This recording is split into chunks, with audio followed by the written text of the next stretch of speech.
শুভ সন্ধ্যা। শুরু করছি কলকাতা টিভির বিশেষ অনুষ্ঠান সিঁদুরের শপথ। আর এই অনুষ্ঠানে যোগ দিতে আমার সঙ্গে চারজন বিশিষ্ট মানুষ আছেন। আমার ডান দিকে দুজন সেনাবাহিনীর প্রাক্তন, দুজন অত্যন্ত সেনাকর্তা এখানে রয়েছেন আমার সঙ্গে। Brigadier Biswajit Chatterjee, welcome to this show. নমস্কার, জয় হিন্দ। ক্যাপ্টেন অমলেন্দু রায়চৌধুরী, নমস্কার, জয় হিন্দ।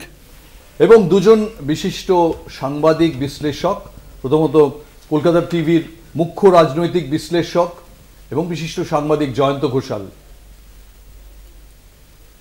আর last but not the least Suman Bhattacharya, বিখ্যাত বিশ্লেষক এবং সাংবাদিক। আজকে একটা খুব আনইউজুয়াল ডে, অ্যাকচুয়ালি শুধু আজকে বলে নয়, গত কদিন ধরে যা চলছে, 22শে এপ্রিলের সন্ধে থেকে যা চলছে, সেই ঘটমানতার সঙ্গে পাল্লা দিতে গিয়ে সাধারণ মানুষের কখনো মনে হচ্ছে যে তারা যা দেখছেন সেটা কি সত্যি দেখছেন, কখনো মনে হচ্ছে দুঃস্বপ্ন, কখনো মনে হচ্ছে স্বপ্ন, এবং কখনো মনে হচ্ছে রূঢ় বাস্তব। আজকে ডিজিএমওদের, ভারতীয়দের তিনজনের একটা প্রেস কনফারেন্স ছিল, এবং সেই প্রেস কনফারেন্সটা অ্যাকচুয়ালি আজকে যে বৈঠকের দিকে দেশবাসী তাকিয়ে আছেন, যে দু দেশের ডিজিএমওদের মধ্যে বৈঠক এবং সেখানে কি আলোচনা হবে, তার আগে এই প্রেস কনফারেন্সটা হলো। সেই প্রেস কনফারেন্সটা অ্যাটেন্ড করলেন তিনজন, অ্যাড্রেস করলেন মিডিয়াকে। অবশ্যই লেফটেন্যান্ট জেনারেল রাজীব ঘাই ইন্ডিয়ান আর্মির পক্ষ থেকে, এয়ার মার্শাল AK ভারতী এবং navy chief AN Pramod.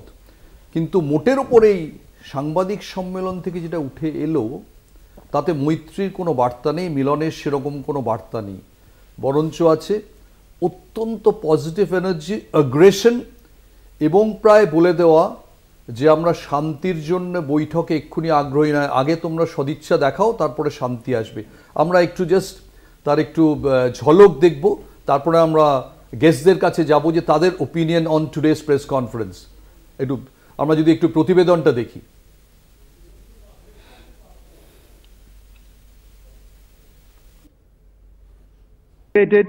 That our fight was with terrorists and their support infrastructure and not with Pakistan military. However, it is a pity that the Pakistan military chose to intervene and bat for the terrorist, which compelled us to respond. এবং তারপরে রামচরিত মানুষ উদ্ধৃত করে বলা হলো যে প্রেমেও প্রথমে ভয় দেখানো এবং তারপর প্রেম। রামচরিত মানুষ থেকে উদ্ধৃত করে এমন একটা পংক্তি উদ্ধৃত করা হলো সেটাও বেশ বিস্ময়কর। পাকিস্তানকে কি ভারত আগেই, বৈঠকের আগেই মেন্টাল ডিসইন্টিগ্রেশনের একটা মডেলে চলে যেতে চাইছিল? আমরা জাস্ট অংশটা শুনবো যে কি বলেছেন অ্যাকচুয়ালি। आपने शुरू किया श्री रामधारी सिंह दिनकर जी की कविता से, हमारे राष्ट्र कवि रहे हैं, और क्या संदेश दिया जा रहा है। तो मैं बस आपको रामचरितमानस की कुछ पंक्ति याद दिलाऊंगा, आप समझ जाएंगे। तो याद कीजिए वो पंक्ति जो है, विनय न माने जलधि जड़, भय 3 दिन बीत, बोले राम सकोप तब, भय बिन होए न प्रीत। तो समझदार के लिए इशारा ही काफी। আমি একটু ব্রিগেডিয়ার বিশ্বজিৎ চ্যাটার্জির কাছে আসতে চাই যে আজকে এই ভারতবর্ষের এই যে অ্যাগ্রেশন ডিজিএমও বৈঠকে যেটা ফুটে উঠলো, সেটার ব্যাখ্যা আপনি কিভাবে করেন? দেখো, প্রথমেই যে প্রত্যেকটা শ্রোতাদের যেটা জেনে রাখা দরকার, কি আমরা যখন অফ সিন্দুর শুরু করি, we had a very very clear aim, and the clear aim was to hit the terrorist hideouts and terrorist network. We have achieved that aim, and এই এমের পরে আমরা স্পষ্টভাবে পাকিস্তানকে বলে দিয়েছিলাম কি দেখো, আমরা এখানে অ্যাটাক করেছি তোমাদের 9টা জায়গায়, তার মধ্যে 4টে জায়গা আছে পাকিস্তানের মধ্যে, নট ইন POK. আর এই 9টা জায়গায় অ্যাটাক করার পরে আমরা বলেছিলাম যে তোমাদের টোটাল 21টা জায়গা আছে, এবং সেই 21টা জায়গায় আমরা যদি দরকার পড়ে পরেও অ্যাটাক করতে পারি। কিন্তু আমরা স্পষ্টভাবে বলে দিয়েছিলাম আমরা we are not hitting any army establishment. We are not hitting an innocent civilian. And আমরা স্পষ্টভাবে বলে দিয়েছিলাম যদি এসকেলেশন ম্যাট্রিক্সে তুমি যদি আগে এগোতে চাও তাহলে আমরা ওই এসকেলেশন ম্যাট্রিক্সটা অনেক উপরে নিয়ে যাব। So it's a very clear indication, and আজকের ব্রিফিংয়েও স্পষ্টভাবে বলা যাচ্ছে যে দেখো ভাই, উই মিন বিজনেস। তোমরা যা করতে চাও তো তোমরা টেররিস্টদের দিয়ে এখানে ভারতবর্ষে কিছু গন্ডগোল করতে চাও, আমরা সেটা হতে দেব না।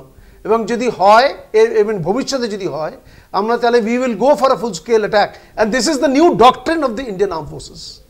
That's very clear. আমি ক্যাপ্টেন রায়চৌধুরীর কাছে আসছি। এটা দেখে আজকে প্রেস কনফারেন্স দেখে তো মনে হলো যে সাময়িক একটা যুদ্ধবিরতি হচ্ছে, যে তিনজন নেভি, আর্মি এবং এয়ার মার্শাল যা বললেন তার মানে প্রায় দাঁড়ায় যে জেট সেট গো, তাই কি? না, একটা যেটা আমাদের লেফটেন্যান্ট জেনারেল ঘাই, রাজীব ঘাই যেটা বললেন, ওর কথাতেই যদি আমরা বলি, সেখানে কিন্তু আমরা মেসেজটা পেয়ে গেছি। উনি খুব সুন্দর করে বললেন, जब हौसले बुलंद हो तो मंजिल कदम चूमते हैं। যখন আমাদের ইরাদা, আমাদের যে এম ক্লিয়ার, তখন আমাদের যে রেজাল্ট সেটা কিন্তু আপনার থেকেই আমাদের পায়ে এসে চুমু খাবে। এই যে ঘটনাটা, এটার মধ্যে কি আমাদের ইরাদা খুব পরিষ্কার। কাশ্মীর আমাদের ছিল, এবং আমাদের ফার্স্ট যেটা ইরাদা ছিল, এই যে পরপর ওরা আমাদের উপর আক্রমণ করে গেছে 1993 থেকে। ওরা করেছে বম্বে ব্লাস্ট, সেখানে 257 জনকে মেরেছে। 2006-এ ওরা ট্রেন ব্লাস্ট করে 209 জনকে মেরেছে। 26/11/8 ওখানে তাজে অ্যাটাক করে ওরা প্রায় 166 জন মতো মেরেছে। এই যে পরপর মেরে গেছে, তারপরে ইন্ডিয়ার থেকে ওরা কোনো রিপারকেশন পায়নি, মানে কোনো রিটালিয়েশনটা পায়নি। ফলে ওদের যে গ্রুপটা, মানে টেররিস্ট গ্রুপটা, ওরা মাথায় চড়ে বসেছিল যে আমরা যা খুশি ইন্ডিয়ার উপর করতে পারি। শুধু তাই নয়, একসময় দেখা গেছে যে ওরা একটা আমাদের জওয়ানের মাথা কেটে মাথাটা এরকমভাবে দেখিয়ে গেছে ওদের ইউনিফর্ম পরে। সেই সময় আমাদের যিনি প্রতিরক্ষা ছিলেন, এটা উনি বলেছিলেন যে এটা টেররিস্টদের কাজ, ওরা বোধহয় পাকিস্তানি ইউনিফর্ম পরে আমাদের করেছে। তো যাই হোক, এই যে ঘটনাগুলো গেছে, তারপর থেকে যদি আমরা দেখি, ফার্স্ট অ্যাটাক যেটা উড়িতে হয়েছে, তার রিটালিয়েশন আমাদের তরফ থেকে দেওয়া হয়েছে। তারপরে ফুলবামাতে যেটা হয়েছে, সেটার রিটালিয়েশন হয়েছে। এবং এই যে আমরা পরপর ওদের যে মেসেজগুলো দিয়েছি এবং তার করেছি, এবং লাস্টে যেটা এটা আমাদের করলো 22শে এপ্রিল, এইটারও আমরা বলেছিলেন এটা 15 দিনের মাথায় সেটার একটা হয়েছে। এখানে আমাদের এম কিন্তু ছিল একদম পরিষ্কার, যে তোমরা যে টেররিস্ট গ্রুপ আছে তাদের আমরা শায়েস্ত করতে চাই। এবং বেছে বেছে 9টা জায়গায় আক্রমণ করা হলো। এবং এই যে আক্রমণ করা হলো এবং সেখানে টেররিস্টদের যে এলিমিনেট করা হলো কিছু বেশ ভালো সংখ্যক। তারপরে কিন্তু ওরা করলো কি, নিজেদের তরফ থেকে টেররিস্টদের বাঁচাবার জন্যে আর্মির তরফ থেকে আমাদের ওপর পরপর নিরীহ গ্রামগুলোতে অ্যাটাক করতে লাগলো। এই যে অ্যাটাক করার যে ঘটনাটা, তার জন্যে কিন্তু তারপরেও কিন্তু আমরা প্রভোক্ট হয়ে ওদের করিনি। আমরা যেটুকু করেছি, ওদের মিলিটারি তো আঘাত করিনি, কিছু নয়। যেগুলো করেছি এয়ারপোর্টগুলোকে করা হয়েছে যাতে ওরা না করে। তো এতে হয়তো কিছুটা ওরা শিক্ষা। আমি আসছি আপনার কাছে। আমি জয়ন্ত ঘোষালের কাছে আসতে চাই, যে ভারত ট্রাম্পের আগাম অ্যানাউন্সমেন্টে সম্মতি দিয়ে, নিজেরা অ্যানাউন্স না করে মার্কিন প্রেসিডেন্ট অ্যানাউন্স করলেন তিনি, এবং ভারত সম্মতি দিয়ে বলতে গেলে একটা সন্ধি চুক্তিতে সই করলো, কোট আনকোট। সেই ভারত আর আজকের দুপুরের এই অ্যাগ্রেসিভ ভারত, দুটো কি এক? নাকি এই যে মাঝখানে একটা ন্যারেটিভ চলছিল যে ভারত একটু নরমপন্থী হয়ে গেল, রিঅ্যাক্টিভ হয়ে গেল রাদার দেন প্রোঅ্যাক্টিভ, সেই জন্যে এই বদল বলে মনে হয়? না, আমার মনে হয় যে এটাতে নরেন্দ্র মোদী যথেষ্ট কনসিস্টেন্ট ছিলেন। তার কারণ ট্রাম্প যেটা করছেন, ট্রাম্প সম্পর্কে আমি আলাদা করে তো কিছু বলার অপেক্ষা রাখি না। ট্রাম্প পোপের মানে পোশাকে ছবি তুলে পোপের নির্বাচনের আগে যে মার্কিন প্রেসিডেন্ট ছবি দিতে পারেন, এবং গোটা মার্কিন প্রেসিডেন্টের মানে এত দিনের ইতিহাসও একটা বিরল ঘটনা। সুতরাং আজকেও ভারত সরকারের পক্ষ থেকে জানিয়ে দেওয়া হয়েছে যে কোনো রকম তৃতীয় পক্ষের মধ্যস্থতা তারা মানছে না, এবং এই কিছুক্ষণ আগেই একটা স্টেটমেন্ট এসেছে এবং সেখানে পরিষ্কার বলে দেওয়া হয়েছে যে একমাত্র আমরা আলোচনায় বসতে পারি এবং নেগোশিয়েট করতে পারি যদি পাক অধিকৃত কাশ্মীর ভারতকে দেওয়া ব্যাপারে তারা রাজি থাকে। এখন এই যে একটা জিনিস হচ্ছে না যে ট্রাম্পের মধ্যস্থতা চিরকালই হয়েছে। কার্গিলের সময় ট্যালবট আসতো না যশবন্ত সিংয়ের সাথে, তাহলে কি আমরা বলবো যে ভারতীয় সেনাবাহিনীর কার্গিলে যুদ্ধ করেনি? তাহলে সুমন এখানে আছে, সে নিজে কার্গিল কভার করেছে, এবং সেখানে আমরা কি বলবো যে বিজয় দিবস তাহলে কাল থেকে আর কার্গিল পালন করবো না, কারণ ওটা আমেরিকা করে দিয়েছে, তাহলে 1965-এ সোভিয়েত ইউনিয়ন করে দিয়েছে, সুতরাং আমাদের সেনাবাহিনীর কোনো ভূমিকা নেই। আজকে গোটা পৃথিবীর একটা খুব বিখ্যাত আন্তর্জাতিক বিশেষজ্ঞ ফ্র্যাঙ্কেলের একটা দারুণ উক্তি আছে যে এই ছাদ উড়ে গেছে এখন সার্বভৌম রাষ্ট্রের গ্লোবালাইজেশনের পরে। এখন একটা ডিপ্লোম্যাটিক অসমোসিস চলতেই থাকে, এ ওকে পরামর্শ দেবে, ও ওকে পরামর্শ দেবে। তাই বলে নরেন্দ্র মোদী তার সার্বভৌম স্বার্থকে সম্পূর্ণ আমেরিকার কাছে বন্ধক দিয়ে দিলেন, এবং তার কথায় বরং এই মুহূর্তে সমরনীতি আর কূটনীতি দুটোকে একসাথে তিনি ব্লেন্ডিং করতে করতেই এগোচ্ছেন। এটাই তো স্বাভাবিক, এটাই তো উচিত কাজ।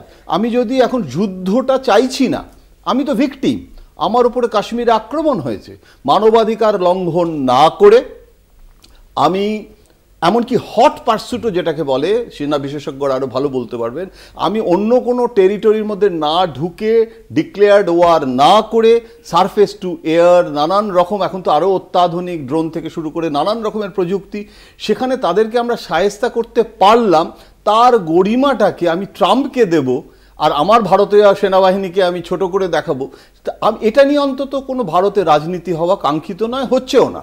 আমার যেটা মনে হচ্ছে যে বিদেশ নীতির ভূমিকা, আমাদের দেশ মিলিটারি স্টেট নয়, সিসিএসে কিন্তু 4 জন মন্ত্রী থাকেন এবং সার্ভিস চিফেদেরকে ডাকা হয়, এনএসএকে ডাকা হয়, চিফ অফ ডিফেন্স স্টাফ এখন ফরেন সেক্রেটারির ওপরে তার মর্যাদা, কিন্তু সিসিএস ডিসিশনটা নেয় তার স্ট্র্যাটেজিটা কি হবে, সেনাবাহিনী অপারেশনাল স্ট্র্যাটেজি অপারেশন করেন, আমরা কিন্তু মিলিশিয়া স্টেট নয়। এখন এই অবস্থায় আমি কিন্তু মনে করি, অন্তত আমার সামান্য যেটুকু বোধ বুদ্ধি তা থেকে মনে হয়েছে যে 4টে যুদ্ধ কার্গিলটাকে ধরলে 4টে, এবং এখানে যেটা হলো এখানে একটা পরিপূর্ণ যুদ্ধ, কারণ যুদ্ধ কখনো কন্ট্রোল লিমিটেড ওয়ার হয় না। যুদ্ধ একবার মানে এলওসিতে শুরু হলে আইবিতে চলে যেতে পারে, একটা ভয়ঙ্কর ইভেনচুয়ালিটি হতে পারে। রাজধর্মটা কিন্তু শুধু যুদ্ধ করা নয়, রাজধর্মটা রুটি কাপড়া মকানকেও দেখা। আজকেও তেলের দাম বেড়েছে। এখন কথাটা হচ্ছে যে 71 সালের মা দুর্গা ইন্দিরা 75 সালে এমার্জেন্সির পথে যেতে বাধ্য হয়েছিলেন, ডিক্টেটরশিপ আনতে হয়েছিল, তার ভয়ঙ্কর একটা অসন্তোষ তৈরি। চার্চিলের কথা ভুলে যাব, আইজেনহাওয়ারের কথা ভুলে যাব। সুতরাং মোদি আমি মনে করি যে মুন্সিয়ানার সঙ্গে তিনি পাকিস্তানের সাথে তো জেনারেল বাজওয়া তো অবসর নেওয়ার আগে আলোচনা করার জন্য হেদিয়ে মরেছিলেন, আমেরিকাতে পর্যন্ত চলে গেছিলেন, IMF-এর টাকা নেবেন, অজিত ডোভালের সাথে যোগাযোগ করেছিলেন, ট্র্যাক টু হচ্ছিল। ভারত অন্তত কনসিস্টেন্টলি একদিকে কিন্তু সার্ক বাতিল করেনি, সেখানে ফরেন সেক্রেটারিকে পাঠিয়েছে, তো কদিন আগের ঘটনা। একটা সার্কে একটা দেশ বাতিল করলে, বাজপেয়ী বাতিল করেছিল কার্গিলের পর, গোটা সার্ক বাতিল হয়ে যায়। প্রতিবেশী রাষ্ট্রগুলো ক্ষুব্ধ হয় যে তোমাদের বাইল্যাটারালের জন্য আমার মাল্টিল্যাটারাল প্ল্যাটফর্মে প্রবলেম হয়, সেটা করেনি। এসসিও বৈঠক করেছে, G20-র আগে সাংহাই কোঅপারেশন, কিন্তু বাইল্যাটারাল করেনি। সুতরাং আমি কিন্তু এই ফরেন পলিসি এবং ওয়ার ডিপ্লোম্যাসি বলা যায়, সেখানে কিন্তু আমি মনে করি যেটা ভারতীয় জাতীয়তাবাদী পরিস্থিতিটা, এটাতে কিন্তু কখনো বিজেপি তৃণমূল বা এটাতে কংগ্রেস বিজেপি এই প্রিজমেই দেখা উচিত। আমি আসছি জয়ন্ত, একটা ছোট্ট বিরতি নিতে হবে, একটা ছোট্ট বিরতি নিচ্ছি, তারপরে আসছি একটা বড় প্রশ্ন নিয়ে যে পাকিস্তানকে কি আদৌ বিশ্বাস করা উচিত। কোথাও যাবেন না, সঙ্গে থাকবেন প্লিজ।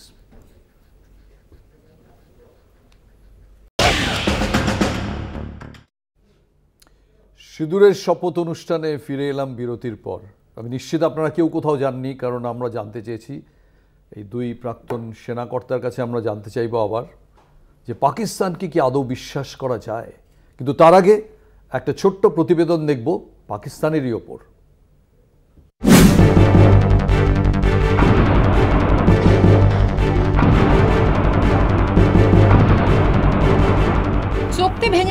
বিশ্বাসঘাতক পাকিস্তান। শনিবার রাতে ফের হামলা, আখনুর, আরিসপুরা, রাজৌরিতে গোলাবর্ষণ, সীমান্তে ফের সাইরেন, ব্ল্যাকআউট শ্রীনগর, উধমপুর, জম্মু সহ একাধিক জায়গা।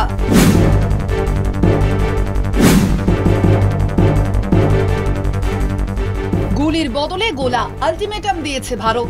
পাকিস্তানের কাছে কড়া বার্তা গিয়েছে ভারতীয় সেনার তরফেও। ইসলামাবাদ কি শুধরবে, উঠছে সেই প্রশ্ন। এদিকে টানা কয়েকদিন যুদ্ধের আঘাতে এখন ঢুকছে পাকিস্তান।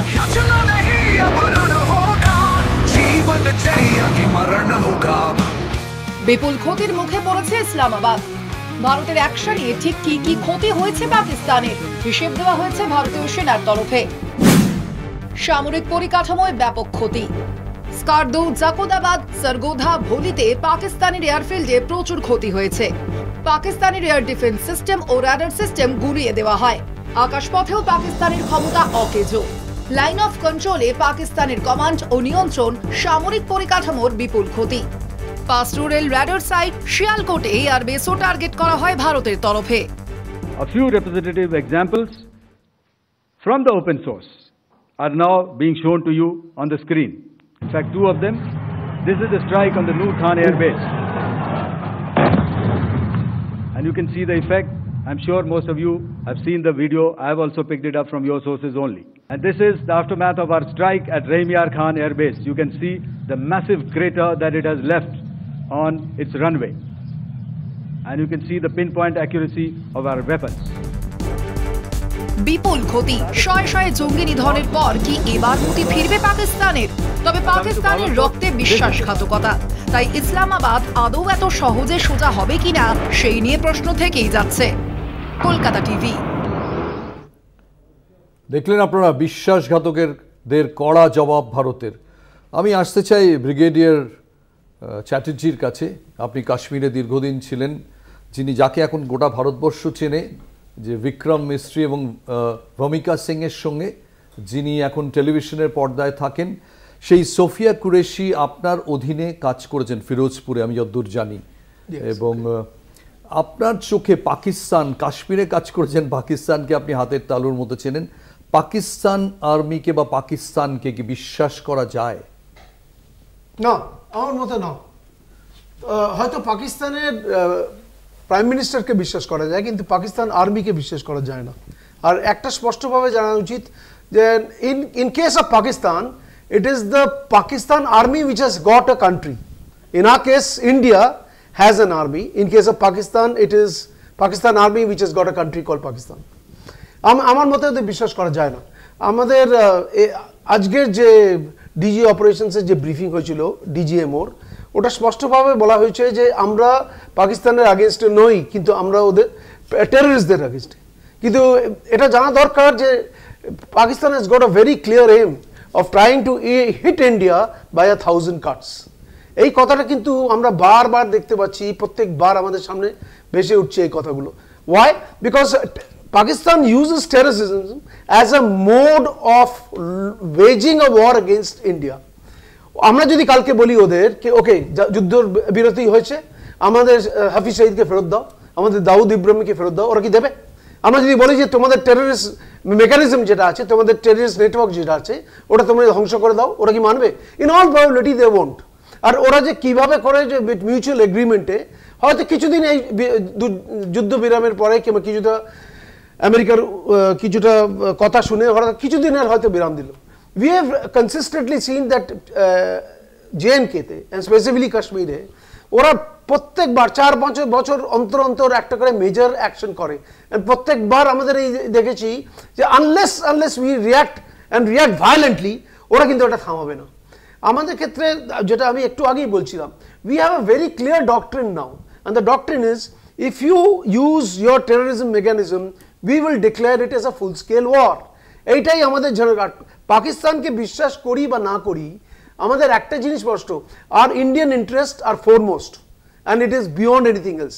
আমরা যদি কালকে পাকিস্তানের সাথে যদি টেবিলে বসি, we will not discuss Kashmir and we will not discuss anything else except that when are they going to hand over POK and next when are they going to dismantle the terrorist mechanism, আর সেটা কিরকম ভাবে করবে সেটা আমাদের একটা যৌথ পরিকল্পনায় বলা উচিত, nothing else. সুমন ভট্টাচার্যর কাছে আমি আসতে চাই যে সুমন, পাকিস্তানের যে সন্ত্রাসবাদী যারা, আমি দাউদ ইব্রাহিমের নামই করছি, এত বছর ধরে পাকিস্তানের করাচিতে ক্লিফটন এলাকায় দাউদ থাকেন। ক্লিফটন মানে কলকাতায় থিয়েটার রোড বলা যায় কি পার্ক স্ট্রিট বলা যায়, এবং ওই 1 কিলোমিটারের মধ্যে কোনো ট্যাক্সি ঢুকতে পারে না। তিনি সবাই জানে জাভেদ মিয়াঁদাদের সম্বন্ধী, জাভেদ মিয়াঁদাদকে ধরলে তাকে ধরা সম্ভব। সেই দাউদ ইব্রাহিমকে পাকিস্তান এখন অবধি প্রত্যর্পণের চেষ্টা দূরে থাক, কোনো রকম কিছু করেনি। ভারত সরকারই বা তাহলে এতদিন নড়ে চড়ে বসেনি কেন? দেখুন, যেটা দুজন প্রাক্তন সেনাকর্তা বলছেন সেখান থেকে আমাদের একটা জিনিস বুঝতে হবে, আমি একটু এগিয়ে বলি, সেটা হচ্ছে যে পাকিস্তান সন্ত্রাসবাদের মদত দেয় না। পাকিস্তান কান্ট্রি হিসেবে এই যে সন্ত্রাসবাদী দেশ, আপনি যদি এবারের যুদ্ধের দুটো ডায়নামিক্স দেখেন, সেটা হচ্ছে যে পাকিস্তান আমাদের যে রকেটগুলো মেরেছে সেগুলো ওরা হামাসের থেকে কিনেছে। পৃথিবীতে আমি প্রথম শুনলাম কোনো সেনাবাহিনী একটা জঙ্গিদের কাছ থেকে অস্ত্র কিনেছে, এটা ফার্স্ট। আর এটা আমি দাউদে আসার আগে একটা আমাদের একটা সমস্যা হচ্ছে যে আমরা মিডিয়ার থেকে যখন দেখি, আমরা নিজস্ব একটা চশমা পরে দেখি। তো ইন্টারেস্টিংলি আপনি আমাদের কাগজ পড়বেন না, পাকিস্তানের ডন যদি পড়েন, এবারের যুদ্ধে, আমি যুদ্ধই শব্দটা ব্যবহার করছি কারণ ওনারা অপারেশন যেটা বলছেন, করাচিতে আমরা 2টো ড্রোন হিট করেছি।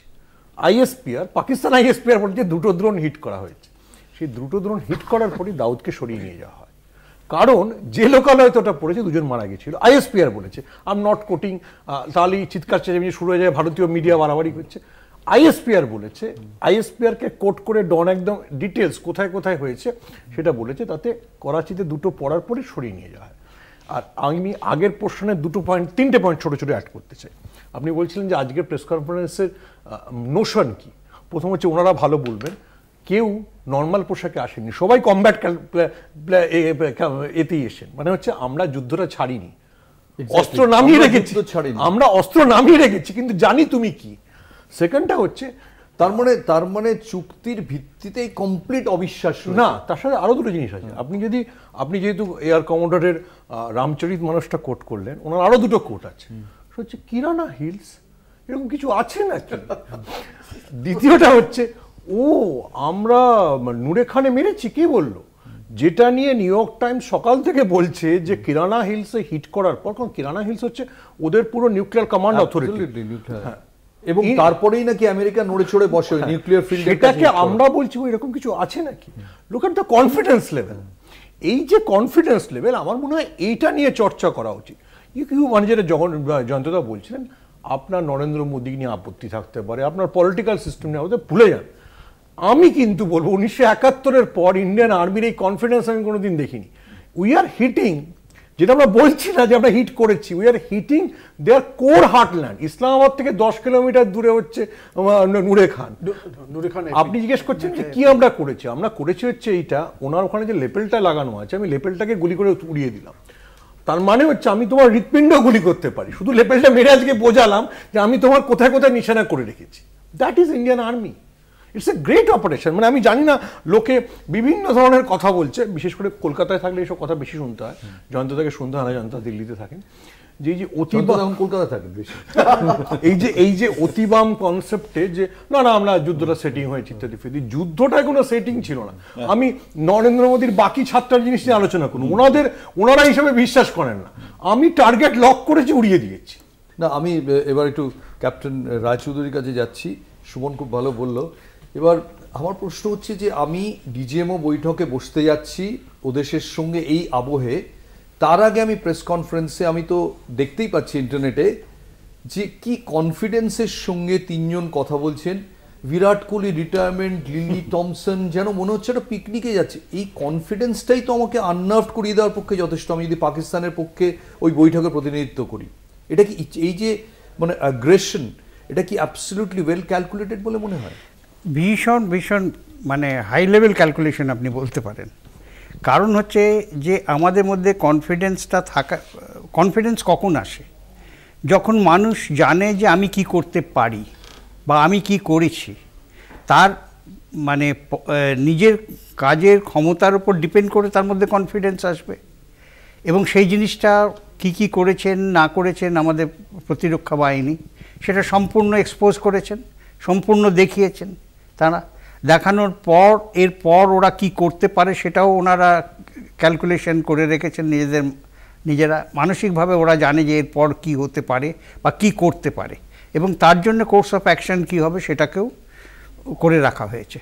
ফলে এখন এই যে জিনিসগুলো বলছেন এবং পরিষ্কার বুঝিয়ে দিচ্ছেন যে তোমরা যদি আবার একটুখানি বাঁদরামি করবার চেষ্টা করো তার উপযুক্ত, তার মানে ট্রিগার থেকে হাতটা সরায়নি, জাস্ট আলাদা করে রেখেছে। Definitely not. তা নাহলে তো ওনারা ওই কমব্যাট পোশাকে আসতেন না। আপনি যদি মাথায় রাখেন অপারেশন সিন্দুরের প্রথম দিনের প্রেস কনফারেন্স কুরেশি এবং ভূমিকা সিং যখন করেছিলেন তারা অফিসিয়াল অ্যাটায়ারে করেছিলেন, সেকেন্ড দিন থেকে কমব্যাটে চলে গেলেন। আমি কমব্যাটে আছি, অর্থাৎ আমার পোশাকটাই আমার ভাষা। হ্যাঁ, আমরা একটা ছোট্ট বিরতিতে যাব। বিরতির পর আমি জয়ন্তর কাছে আসতে চাই পাকিস্তানে ওর অভিজ্ঞতা নিয়ে। পাকিস্তান কি সত্যি এই পাকিস্তান, না এই পাকিস্তানের বাইরেও একটা ছোট পাকিস্তান আছে? একটা ছোট্ট বিরতি দিয়ে যাচ্ছি, কোথাও যাবেন না, ফিরবো দ্রুত। ফিরে এলাম বিরতির পর। আজকে দুপুরবেলা যখন আমরা ভাবছিলাম যে এই প্রোগ্রামের হেডলাইনটা কি করা যায়, তখন এই সিঁদুরের শপথ নিয়ে একটু জাস্ট মনে একটু দ্বিধা ছিল যে সিঁদুরের শপথ, এটা হচ্ছে প্রাক ওই ডিজিএমও প্রেস কনফারেন্স, যে শপথ একটা জিনিস যদি অ্যাচিভড হয়ে যায় তারপরে শপথটা একটু হালকা প্রাক্তন হয়ে যায় কিনা। কিন্তু তার প্রেস কনফারেন্স এবং তারপরে এখানে যে সেনাকর্তারা আছেন তারা বলছেন যে অপারেশন সিন্দুর তো চলছে, কোথায় প্রত্যারিত হচ্ছে, রীতিমতো চলছে, এমন নয় যে এটা ইনঅ্যাক্টিভ হয়ে গেছে। আর আরেকটা ইন্টারেস্টিং জিনিস হচ্ছে যে আমরা ভারতবর্ষে যখন সেলিব্রেট করছি যে আমরা শত্রুকে একেবারে বেকায়দায় নিয়ে গেছি, ঠেলতে ঠেলতে একটা কোনায় নিয়ে গেছি, এবং হয়তো সঠিক কারণেই সেলিব্রেট করছি, তখন পাকিস্তানও সেলিব্রেশন করছে। পাকিস্তান আর্মিও বলছে তারা নাকি জিতেছে। এবং যদি ওয়েবসাইটগুলো দেখেন, বাংলাদেশের কিছু ওয়েবসাইট আবার বলছে যে হ্যাঁ ভারতের তো প্রচুর ক্ষতি হয়েছে, পাঠানকোট এয়ারবেস ধ্বংস হয়ে গেছে, পাকিস্তান জিতেছে। এই যে প্রোপাগান্ডাটা যুদ্ধের সময় সাধারণ মানুষ কোনটা বিশ্বাস করবে জয়ন্ত ঘোষাল? দেখো, আজকে যদি এটা একটা ডিক্লেয়ার্ড ওয়ার হতো, যেরকমভাবে 71 সালে হয়েছে, অনেকে তুলনা করছে না, এটা তো ডিক্লেয়ার্ড ওয়ার নয়। সুতরাং আনুষ্ঠানিকভাবে পাকিস্তান সই করে বলছে যে আমি হেরে গেলাম, এটা তার সাথে কিন্তু তুলনাটা চলে না। আজকে এখানে যেটা হচ্ছে যে পাকিস্তানের যে প্রোপাগান্ডা, এটা চিরকাল পাকিস্তান করেছে, এবং এখানে পাকিস্তানের এমন একটা দেশ যার অস্তিত্ব বিপন্ন হয়ে যাবে। পাকিস্তান মানে একটা রক স্টেট, সেখানে আর্মি কন্ট্রোল একটা স্টেট, একটা ব্যানানা রিপাবলিক, মানে ওখানে যে রিপাবলিকটা, ওই রিপাবলিকটার কোনো গণতন্ত্র, ভোট, গোটা ব্যাপারটা আমি পাকিস্তানে গিয়ে দেখেছি। মানে ওখানে বলা হতো যে কন্ট্রোল বাই 3A, একটা হচ্ছে আমেরিকা, একটা হচ্ছে আল্লাহ, আল্লাহ মানে ঈশ্বর অর্থে নয়, মানে একটা ইসলামিক মোল্লাতন্ত্র যারা নিয়ন্ত্রণ করে, আর একটা হচ্ছে ISI। এখন এই যে আর্মি ISI, এখন আর্মি কন্ট্রোল করছে।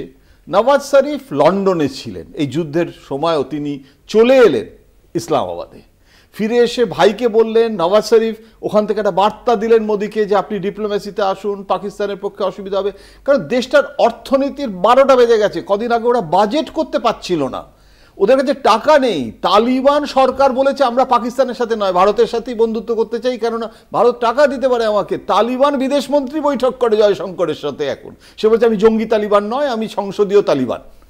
এখন পাকিস্তান কি করছে, আমি কাশ্মীরে এই পাকিস্তানে গিয়ে দেখেছি, লাহোর থেকে শুরু করে সব জায়গায় প্রত্যেকটা দোকানের মধ্যে কাশ্মীর লন্ড্রি, কাশ্মীর সেলুন।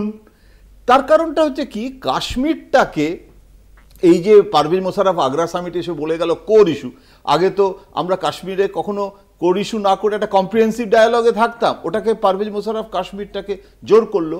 তার কারণ ওরা দেখাতে চায় যে আমরা জিতেছি, আমরা হেরেছি বলা মানে কিন্তু শুধু মনির নয়, পলিটিক্যাল সিস্টেমটাও। মানে ওখানে তো বারবার পরিবর্তন হয় না। একটা সময় ইমরান খানের পক্ষে যে জনসমুদ্র দেখেছি ইসলামাবাদে, যেভাবে ক্ষমতার হস্তান্তর হলো, সেটাও আর্মি স্পন্সর্ড ছিল, আবার আর্মি তাড়িয়ে দিচ্ছে। এখন নওয়াজ শরীফের ভ্রাতাশ্রীকে কবে মুনির তাড়িয়ে দেবে, সেও তো আর একটা বিপদ। প্রোপাগান্ডা ওদের করতেই হবে, তা না হলে আমি সেটাই বলতে চাইছি যে ওদের যে প্রোপাগান্ডা, ওদের যা বাজেট, তার একটা বড় অংশ চলে যায় প্রোপাগান্ডায়। মানে ওরা যেভাবে ISI প্রত্যেকটা প্রচার মানে আমরা বাংলায় খবর লিখতাম, আমাকে জিজ্ঞাসা করতো ওখানে কাটানোর আগে যে এটা বাংলাদেশের সঙ্গে আইডেন্টিফাই করে ওরা সেগুলোকে পাঠাতো যে ট্রান্সলেট করে দেখা হবে। ওরা যেভাবে নিয়ন্ত্রণ করে একটা প্রচারকে, যেভাবে ফলো করে, আইএসআই আমাদের গাড়ির পেছনে পেছনে ফলো করছে যে আমরা কি লিখছি কি বলছি। ওরা না প্রোপাগান্ডা মেশিনারির জন্য ওদের ইনফরমেশন ডিপার্টমেন্ট সাংঘাতিকভাবে খরচা করে। আর এই রকম সময় যখন হেরে গেছে তখন তো ওদের মানে পাকিস্তানে তো বিরাটভাবে একটা নেগেটিভ রিয়াকশান হবে। সুতরাং কিন্তু যুদ্ধে আমরা জয়লাভ করলেও আমেরিকা, এখানে প্রোপাগান্ডার একটাই শুধু পয়েন্ট বলবো যে আমেরিকা যদি মার্কিন সংবাদ মাধ্যমে ওরা ব্যালেন্স করে এবং পাকিস্তান টিল্টও আছে। এমনকি একটা সময় তো বলা হতো যে একজন খুব সুন্দরী মহিলা আমেরিকার পাকিস্তান অ্যাম্বাসাডার ছিলেন, তখন ক্লিন্টন ছিলেন প্রেসিডেন্ট, তো বলতো যে she is controlling the Clinton boys for propaganda. তো সেই মহিলা পরে পলিটিক্যাল সিস্টেমও এসেছিলেন ইসলামাবাদে। তো এইটা হচ্ছে ওদের কালচার যে প্রোপাগান্ডা মেশিনারিকে লন্ডনে হাব হয়ে গেছে জিহাদিদের, এই হাবটাকে পাকিস্তানের এমনি খেতে পাচ্ছে না, অথচ প্রোপাগান্ডা মেশিনারির জন্য লন্ডনে আমেরিকায়। তার ফলে হচ্ছে কি বিশ্ব সংবাদ মাধ্যমে আজকে কিন্তু পারভেজ মোশাররফ থেকে শুরু করে আজকের দিনে ইউনাইটেড নেশনে পাকিস্তান স্পিচ দিলে আমেরিকার কাগজে প্রথম পাতায় অনেক সময় ছাপা হয়। আমি নিজে ইউএনজিএ কভার করতে গিয়ে দেখেছি। আর আমাদের মনমোহন সিং বাজপেয়ী কভারেজ পায় না, পয়সা খরচা করে বিজ্ঞাপন দিতে হয় আমাদের। তো কোথাও একটা পাকিস্তান টিল্ট প্রোপাগান্ডার একটা সুফল আছে। আমি এটার জেনেসিস যারা পণ্ডিত তারা বলতে পারবেন, আমি সাংবাদিক হিসেবে এটা আমার অবজারভেশন। না আমি একদম রাইট জয়ন্ত, কারণ আমার মনে আছে 1989-তে সিয়ালকোটে আমি 1.5 ঘন্টা আটক ছিলাম, কারণ আমার লেখায় কতগুলো শব্দ ছিল, বেনাজির ভুট্টো ছিল, যেগুলো অ্যাকচুয়ালি একটা ক্রিকেটীয় লেখার মধ্যে, সেটা 1.5 ঘন্টা একটা ছোট ঘরে ক্রিকেট স্টেডিয়ামের মধ্যে আটকে ট্রান্সলেটর নিয়ে এসে ইন্ডিয়ান হাইকমিশনকে এনে ফাইনালি আমাকে বাঁচিয়েছিলেন সে যাত্রা কিশোর বিমানী, কলকাতার একজন বিখ্যাত সাংবাদিক, এবং জাহির আব্বাস, কারণ ওরা জাহির আব্বাসকে ফোন করেছিলেন যে এরম কোনো লোককে তুমি চেনো কিনা, এ সাংকেতিক ভাষায় কিছু পাকিস্তানের বিরুদ্ধে খবর পাঠাচ্ছে। কিছুই না, তখন রোমানে লিখতে হতো, ওই নামগুলো ছিল যে বেনাজিরও অক্সফোর্ডে পড়তেন কিন্তু তিনি হয়তো ক্রিকেট প্রেমী নন। 1.5 ঘন্টা আমাকে আটকে রাখতে হয়, এবং গত বছরও জাহির আব্বাসের সঙ্গে দেখা হওয়ার পর উনি বলছিলেন যে আমি কিন্তু তোমায় মুক্তি দিয়েছিলাম, মজা করে বলছিলেন। এবং যেটা প্রোপাগান্ডার কথা বললো, আমি সেদিন একটা ডন কাগজ দেখছিলাম, 1971 সালের 17ই ডিসেম্বর ডন, সবাই জানেন যে 16ই ডিসেম্বর বাংলাদেশে কি হয়েছিল।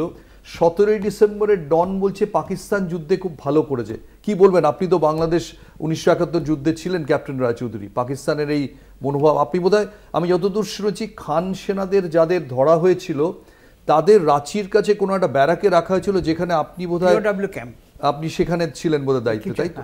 আমাদের 8 ম্যাড্রাস ওটাকে চেক আপ করছিল। পাকিস্তানের এই প্রোপাগান্ডার সঙ্গে আপনি নিশ্চয়ই পরিচিত। এটা মানে 15 তারিখে ওরা যেটা বলে বেরিয়েছে যে আমাদের ইন্ডিয়ান ফোর্স বাংলাদেশে যারা ঢুকেছিল তাদের সবাইকে কবর দেওয়া হয়ে গেছে। 16 তারিখে ওরা সারেন্ডার করলো। এটা গেল একটা। ওয়েস্টার্ন সেক্টরে যখন আমাদের সঙ্গে চলছে, ওরা এনপিআরসি 25 এই খান সেনারা বন্দী ছিল কবে, তার আগে 16ই ডিসেম্বরের আগে? না 16ই ডিসেম্বর ওরা যখন সারেন্ডার করলো তারপরে ওদের নিয়ে আসলো।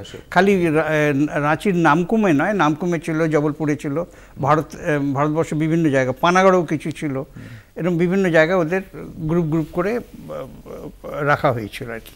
এটা ছিল নামকুমে ওদের একটা বড় গ্রুপ ছিল আর কি সেখানে।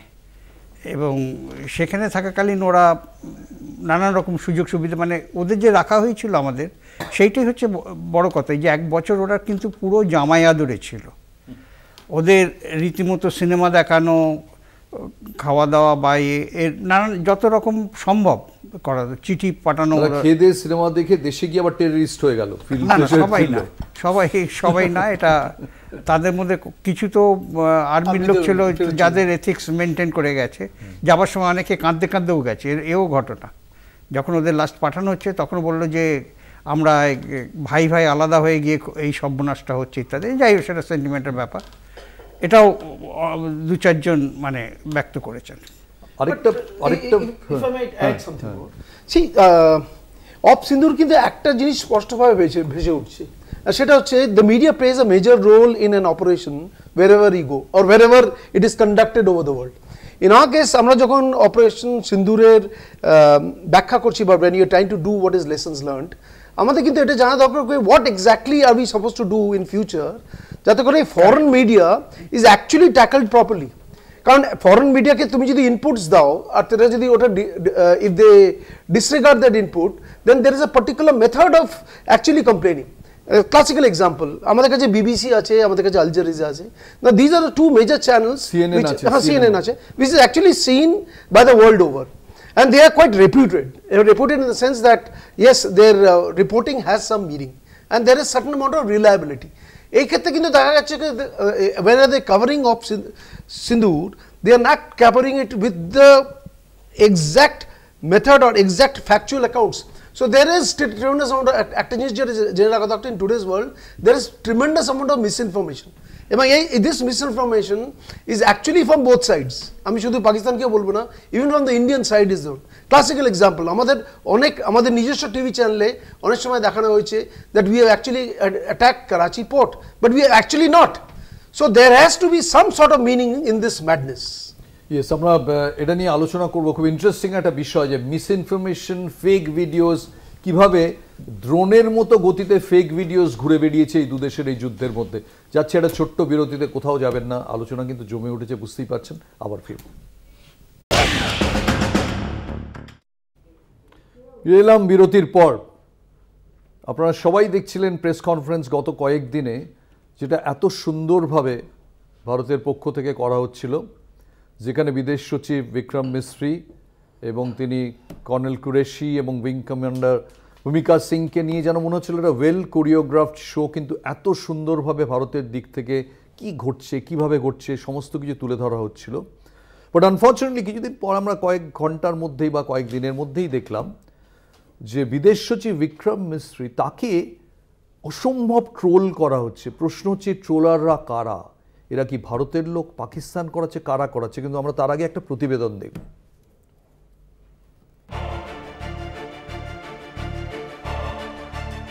অপারেশন সিঁদুর শুরুর পর থেকে নিয়ম করে দুই মহিলা সেনাকর্তা সোফিয়া কুরেশি ও ভূমিকা সিংহকে নিয়ে পাক ভূমিতে ভারতের সফল প্রত্যাঘাতের কথা জানাতেন বিদেশ সচিব বিক্রম মিস্ত্রি। সেই সূত্রেই দেশবাসীর কাছে দ্রুত পরিচিত মুখ হয়ে দাঁড়িয়েছিলেন ওই কূটনীতিক। শনিবার অবশ্য তিনি একাই এসেছিলেন সাংবাদিক বৈঠকে এবং তার কয়েক সেকেন্ডের বিবৃতিতেই দেশবাসী জানতে পেরেছিল যুদ্ধবিরতির কথা। যদিও সেই ঘোষণার পরেও সীমান্ত রেখা বরাবর হামলা জারি ছিল পাকিস্তানের, আর তারই খেসারত বাবদ চরমপন্থী নেটিজেনদের বাক্যবাণে বিদ্ধ হতে হয়েছে বিক্রম ও তার পরিবারকে। শুনতে হয়েছে দেশদ্রোহী, প্রতারক ও বেঈমানের মতো কদর্য বিশেষণ। বিদেশ মন্ত্রকের অফিসার হিসেবে দীর্ঘদিন সুনামের সঙ্গে বিভিন্ন দেশে কাজ করার সুবাদে 3 প্রধানমন্ত্রীর প্রাইভেট সেক্রেটারিরও দায়িত্ব সামলেছেন কাশ্মীরের আদত বাসিন্দা বিক্রম মিস্ত্রি।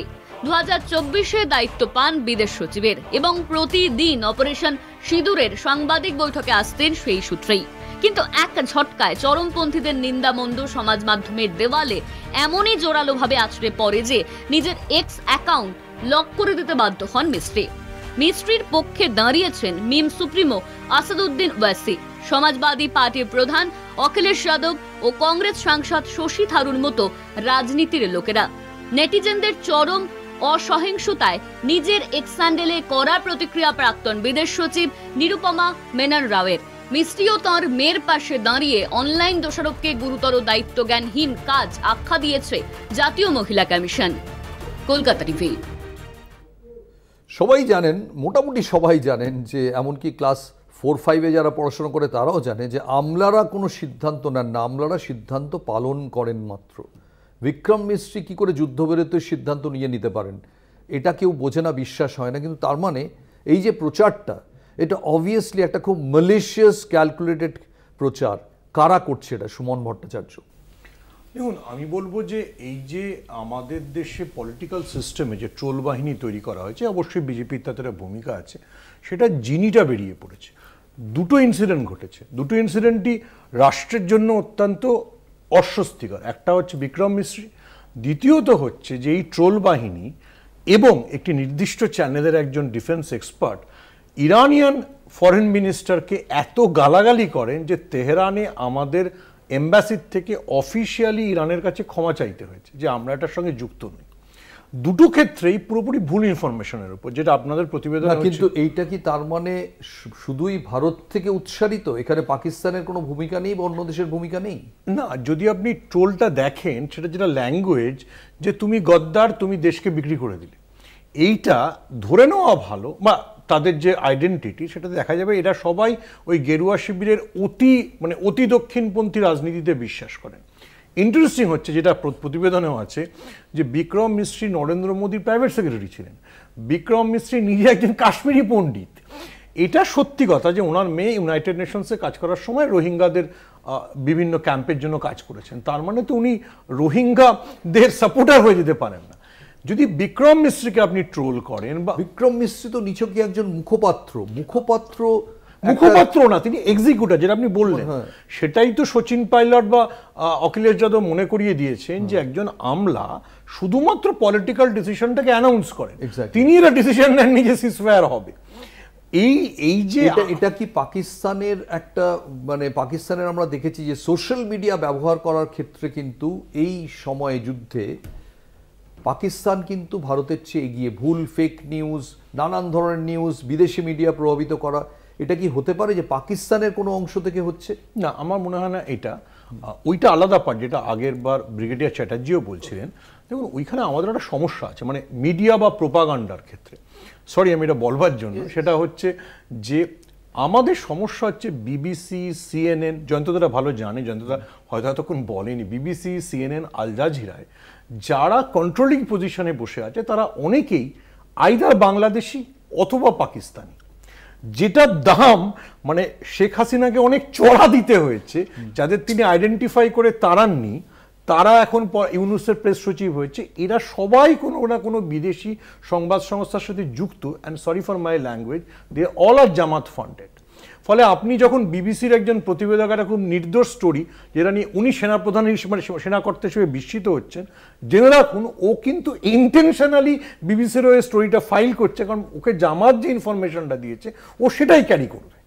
জয়ন্ত ঘোষাল, এই যে যেভাবে আল জাজিরা দেখে মনে হচ্ছিল এই কদিনে যে পাকিস্তান বোধহয় যুদ্ধে প্রায় 3-0 এগিয়ে আছে, এটার ব্যাখ্যাটা কি? না, পশ্চিমের সমস্ত সংবাদ মাধ্যমে, যেটা আমি বারবার বলছি, যে এটা আমার মনে হয়েছে বিদেশে সমস্ত এতবার আমি ইউনাইটেড নেশনের বা বিভিন্ন রাষ্ট্রীয় সফরে প্রধানমন্ত্রীদের সঙ্গে সবসময় দেখতাম যে এমনকি প্রেস কনফারেন্স, পাকিস্তানের যে প্রেস কনফারেন্স, তাতে যেভাবে আমেরিকান জার্নালিস্ট, তারপরে সমস্ত আল জাজিরা তো থাকবেই, এই যে, এবং সেখানে কিন্তু সৌদি মিডিয়া খুব স্ট্রং একটা কন্টিনজেন্ট, এবং এরা যে রোলটা প্লে করে, এটার আমি অনেকবার ভেবেছি যে এটার কি কোনো কোল্ড ওয়ারের আমাদের কি এখনও সোভিয়েত ইউনিয়নও নেই, সব বলকানাইজেশনের পরেও এখনো কি আমাদেরকে ওরা সোভিয়েত ইউনিয়নের সঙ্গে, হ্যাঁ বাবা, আমরা সেই ব্যাগেজ অফ হিস্ট্রিটা, ইতিহাসের বোঝা বহন করে চলেছি, এবং সেখানে ওরা আমেরিকান মিডিয়া তারা এখনো, এবং বাংলাদেশটা যে একটা পৃথক, তখন তো আমেরিকার অবস্থানটা আমরা এখন তো আর পুনরাবৃত্তি করার কোনো প্রয়োজন নেই। এমনকি এই নওয়াজ শরীফের ভাই, তখন নওয়াজ শরীফ, তখন সে, আমি অনেক পুরনো কথা, আমাকে তখন মডেল ওই টাউনে বলেছিলেন, আমাকে দেখেই, বাঙালি দেখেই ওনার প্রথমেই মনে হলো, আমাকে দেখে গেয়ে উঠলেন, আমার সোনার বাংলা, আমি তোমায় ভালোবাসি। আমি বললাম যে আমি কিন্তু I am not from Bangladesh, I am Bangali, but I am Indian.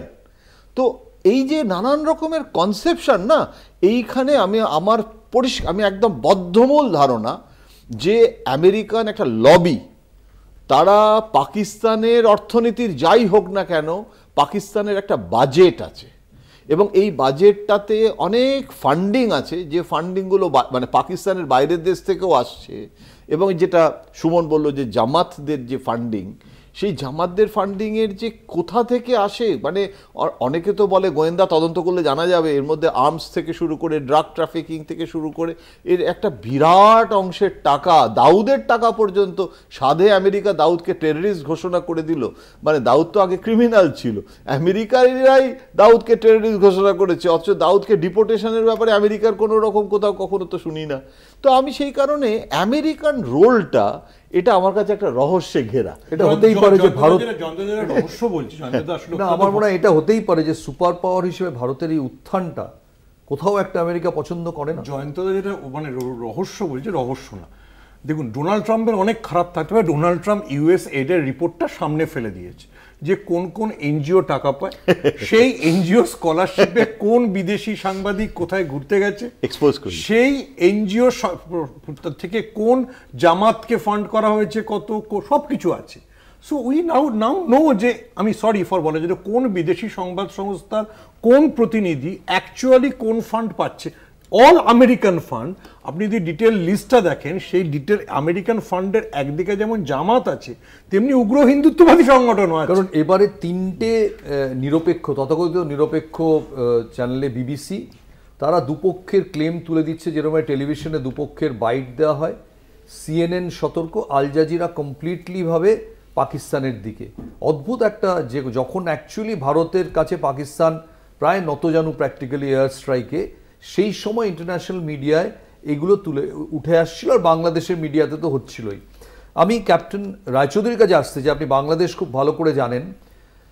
এখন অবধি বাংলাদেশ সীমান্ত উত্তপ্ত হয়নি, এরম কোনো পসিবিলিটি হতে পারে? যেরম অবস্থা এখনও রয়েছে, কাল যদি যুদ্ধ ফের চালু হয়, আবার যদি অপারেশন সিন্দুর চলে, দেশের পূর্বাঞ্চল থেকে অতর্কিত আক্রমণ হানতে পারে পাকিস্তান বাংলাদেশের সঙ্গে প্যাক্ট করে। Is there a possibility? এই মুহূর্তে ওরা সেজে গুজে আমাদের ওপরে একটা আর্মির অ্যাটাক বা ফোর্সের অ্যাটাক করবে, সেটা মনে হয় সম্ভব নয় এই মুহূর্তে বাংলাদেশের যে অবস্থা, বা করবেও না আমার যতদূর মনে হয়।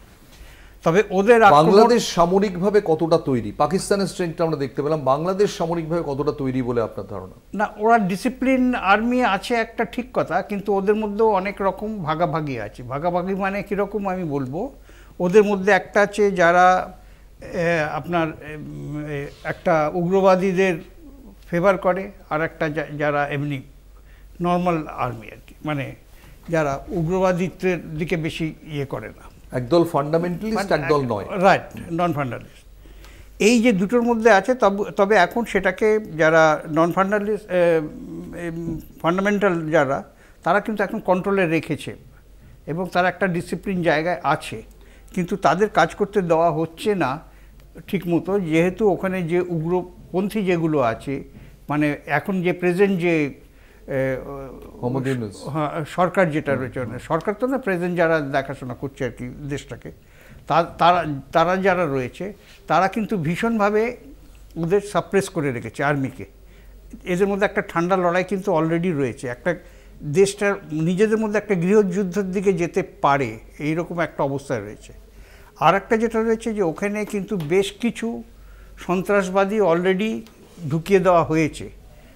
আমরা সবাই দেখেছি বা আপনারাও ভালো মতো জানেন যে ওদের যে প্রথম জাহাজটা পাকিস্তান থেকে এলো, চাল ডাল নিয়ে এসেছি বলে, সেখানে কিন্তু যে সমস্ত লোক, যে সমস্ত অস্ত্রশস্ত্র ঢুকেছিল, যার জন্যে ওদের কোনো রকমের ওদের যে কাস্টমস চেক বা কিচ্ছু করতে দেওয়া হয়নি, এবং সেখানে বেশ কিছু লোককে বোধহয় আক্রমণও করা হয়েছে যারা দেখতে গিয়েছিল। এই খবরগুলো অনেকে আমরা জানি না। আমি এবার একটু ব্রিগেডিয়ার চ্যাটার্জির কাছে আসছি, যে বাংলাদেশ সীমান্ত আমরা দেখলাম যে একটা মনে হলো যে একটা যুদ্ধ বিরতি হয়েছে, কিন্তু যুদ্ধ শেষ হয়নি, এবং ভারতের দিক থেকেও কমপ্লিট অ্যাগ্রেশন এখনও বজায় আছে। আমরা রাত্রির 8টার সময় প্রধানমন্ত্রীর বক্তৃতা হয়তো আরও ভালো বুঝতে পারবো যে কোন দিকে পরিস্থিতি যাচ্ছে, কিন্তু as of now it is on, the fight is on. সেক্ষেত্রে বাংলাদেশ থেকে পাকিস্তান যদি মনে করে আমরা দেশের উত্তরাঞ্চল থেকে অ্যাটাক করবো, উত্তর পূর্ব থেকে, পশ্চিম থেকে এবং পূর্ব থেকে, সেটা কি ইজ দেয়ার এ পসিবিলিটি বলে আপনি মনে করেন? দেখুন, শেখ হাসিনা যাওয়ার পরে আমাদের সাথে বাংলাদেশের সম্পর্কটা কিন্তু ক্রমশ খারাপের দিকে যাচ্ছে, এবং what is worrisome is we might have in our own backyard another Syria. কথা হচ্ছে we know for certain that বাংলাদেশে ISI has come in a big way এবং ওরা এমনভাবে এসছে যে they have started forgetting that Bangladesh is an independent country. It's almost saying that we are part of Bangladesh, Pakistan, and we are going to be as good as is Pakistan. কিন্তু আমার মতে বাংলাদেশ খুবই ছোট and we have a threat perspective, কিন্তু the threat won't be in conventional terms. It can be in the terms of insurgents, ওদের Jamaat are there. আর এই যে জিনিসটা মাঝে মাঝে আপনাদের টিভিতেও দেখেছি এবং ক্যাপ্টেন সাহেব বলছিলেন, there is a possibility of sleeper cells within India and with respect specifically to Bengal. We should first of all be very, very careful. এবং as far as the Eastern Front goes, both Headquarter Eastern Command এবং Eastern Air Command are actually totally prepared for any eventualities which comes. But nevertheless, আমাদের ক্ষেত্রে Bangladesh is not our main enemy. Our main enemy, in fact, at the turn of century, আমাদের একজন general ছিলেন by the name of General Krishnaswamy. উনি বলেছিলেন, actually your main enemy is not Pakistan, your main enemy is a superpower called China. And আমাদের ক্ষেত্রে we actually have to make our preparations on a much, much wider scale and a bigger scale to be prepared for any kind of eventuality from the eastern side, and in this case it will be China. Yes, Pakistan এর ক্ষেত্রে আমাদের we have already have domain knowledge, এখন সিঁদুর হয়ে গেল. In case of Bangladesh it will be a very, very small scale here. কিন্তু we are for certain sure that we have to keep a strict eye on Bangladesh, and with specific reference আমাদের যে counter insurgency grid আছে এবং যার আমাদের যে internal security আছে, that both BSF, CRPF, the local police have to be on our toes without any shade of doubt. Brigadier Chatterjee খুব interesting একটা কথা বলেছেন যে যেরকম অনেকটা সেই হিন্দি সিনেমায় দেখবেন যে একে মনে হচ্ছে ভিলেন, ওকে মনে হচ্ছে ভিলেন, ফাইনালি দেখা গেল যাকে মেন ভিলেন যে ডেরায় বসে আছে তাকে কেউ সন্দেহই করেনি। চায়না অ্যাকর্ডিং টু হিম হচ্ছে সেই পসিবল ভিলেন। কিন্তু প্রশ্ন হচ্ছে যে ভারতীয় বাজারে এত বিলিয়ন মানুষ, চায়নার জিনিস পণ্য বিক্রি হয়, এইরকম একটা চাইনিজরা অত্যন্ত ব্যবসায়ী মনস্ক একটা দেশ, ব্যবসা মনস্ক, তারা এত বড় ভারতীয় বাজার তারা হাতছাড়া করার ঝুঁকি নেবে বলে মনে হয়? না, আমার মনে হয় না। China is well diploid and China is a superpower. এটা কিন্তু তো আমাদের মেনে নিতে হবে, and it's an economical superpower, and because it's an economical superpower, its military might has expanded many folds. যদি আমরা দেখি, চায়না ইন্ডিয়াকে was actually trying to strangulate by a concept known as string of pearls. ওরা কি করেছিল, যতগুলো আমাদের island territories আছে, মায়ানমারের যতগুলো আইল্যান্ড টেরিটরিজ আছে, শ্রীলঙ্কার একটা যত পোর্টস আছে, and even westwards into the Arabian Sea, ওরা কিন্তু তোমাদের চেষ্টা করছে দ্যাট মেরিটাইম ফোর্সেস যে মেন SLOC যেগুলোকে আমরা বলি, they have been trying their level best to have an influence into the Indian Ocean as well as India. But yes, তুমি যে বলছো যে if you say that China has got major stakes and the stakes are economical in nature, obviously that will be an overriding factor over anything else. Jayanta Ghoshal, এত সব রাষ্ট্রনায়ক cover করেছেন, এত কিছু চায়না চীনে গেছেন, তোমার কি মনে হয় যে এখানে আমার একটা কথা মনে পড়লো, উনি যে ওনার সমর্থনে বলছি, কিন্তু এটা খুব ইন্টারেস্টিং। JN দীক্ষিত, আমাদের ফর্মার NSA, তারপরে ফরেন সেক্রেটারি, তো মণি দীক্ষিত বলেছিলেন যে চায়না হচ্ছে এমন একটা বাগান, যে বাগানে আমার মালিকে পাঠাতে হয় জল দেওয়ার জন্যে, বাগানে গাছ আছে কিন্তু সেখানে সাপ আছে, সুতরাং আমার হাতে একটা স্টিক রাখতে হয় যে আমি একদিকে আমার মালি, সে গাছে জল দিতে হবে ট্রেড অ্যান্ড কমার্সের জন্য, কিন্তু এই স্টিকটা হাতে নিয়ে খালি দেখতে হয় যে একটা সাপ থাকলে যেন সেটা ব্যাটারটাকে মারতে হবে।